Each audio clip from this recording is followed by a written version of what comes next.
Welcome back. This morning, we're giving a voice to victims as a 2-year-old girl missing for a month is back home now with her mom after an international search. Here she is, a smiling Seraya Aung, pictured with her mom, Samara Harmon, after being tracked down in Mexico. The little girl was found with her father, Aaron Aung, and his fiancee, Nadia Cole, in Santa Ana, Mexico. Authorities have been searching for little Seraya since June 3rd after her dad failed to return her into her mother's custody in Pullman, Washington.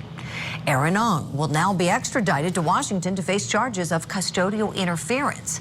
His fiancée was deported. It's unclear if she's going to face any charges. So many unanswered questions in this case, but thankfully, we've got a happy ending with Seraya back home now. I want to welcome in a very special guest, Alina Smith. She has worked very closely with the family. She's the founder of Crime Scene Collective. Very nice to see you this morning, Alina. Could we start by just watching a little bit of video together with little Seraya back home with her mom?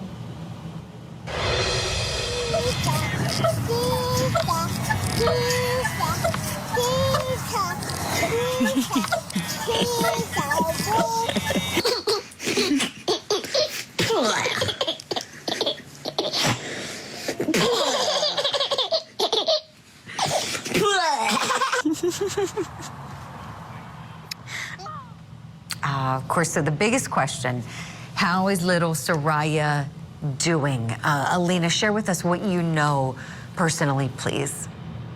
What a remarkable ending to this. You know, it was almost 40 days, and, you know, you just never know, especially with a story like this and the work we do.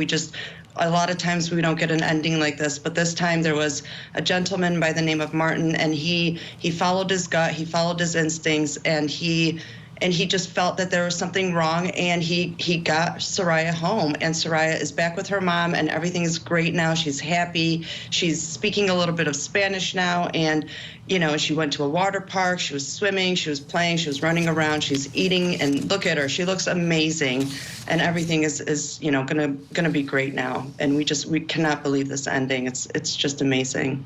It really is. I mean, we're happy to report these kinds of endings, and you hope that because she was with people familiar to her, you would hope that this wasn't anything traumatic, even though it's scary thinking, you know, this child was, you know, missing for so long and then taken to another country. At least she was with her dad, so hopefully this won't be a trauma ingrained in her brain. Hopefully the path ahead for her will be bright and fantastic.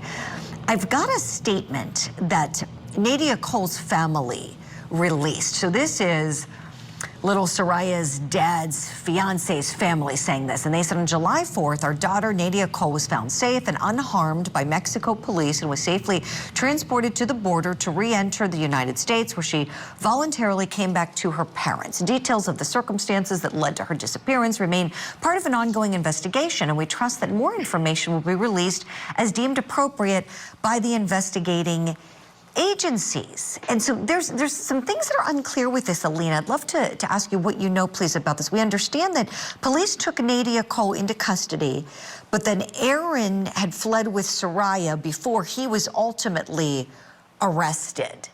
What do you know about what went on with them and little Seraya? Well, what we know is that on the 4th, there was a checkpoint in Santa Ana, and that's where they were detained. And we do know that Nadia had the money and the passports and ID with her when they were detained, and so that's when they were separated. And Nadia went one way, Aaron and Seraya went another. So Aaron was with the baby, and Nadia went one way, so the police took Nadia. She had the money, she had the passport's ID, and she went to the border, she was not extradited because she didn't have a warrant, but she was deported. And then Aaron fled, but now he has no money. He doesn't have any ID. He doesn't have anything, but he has the vehicle. But then he gets stuck because now he has no gas, nothing, and he just, you know, he becomes stagnant. And this is what ultimately led to his capture, because he couldn't continue to you know, run. He couldn't he couldn't escape any further. He was stuck in front of a house, and the car he couldn't leave. He couldn't move. It was done. He was done. It was over. Right. And it ended this way. Thankfully for this. Alina, do you have any knowledge of what this plan was? What ultimately was Seraya's father and fiancé? What were they really trying to do? Were they trying to set up a whole new life and just keep her in Mexico? That's what we believe. I think they were trying to, have the perfect life, to do we're going to escape and do the family life and play house.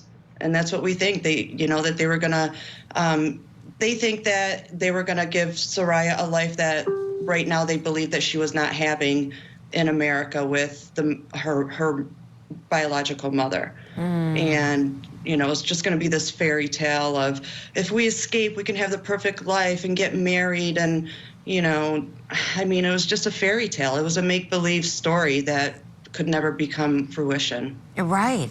Just horrible. Just absolutely horrible. And now they're going to get a reality check.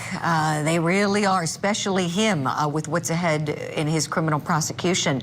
Alina Smith, would love to talk to you again about this case and others. You're the founder again of the Crime Scene Collective. Thank you for coming on Opening Statements this morning. Take care, and we'll see you soon. Thank you so much. I My appreciate pleasure. it. Thank you.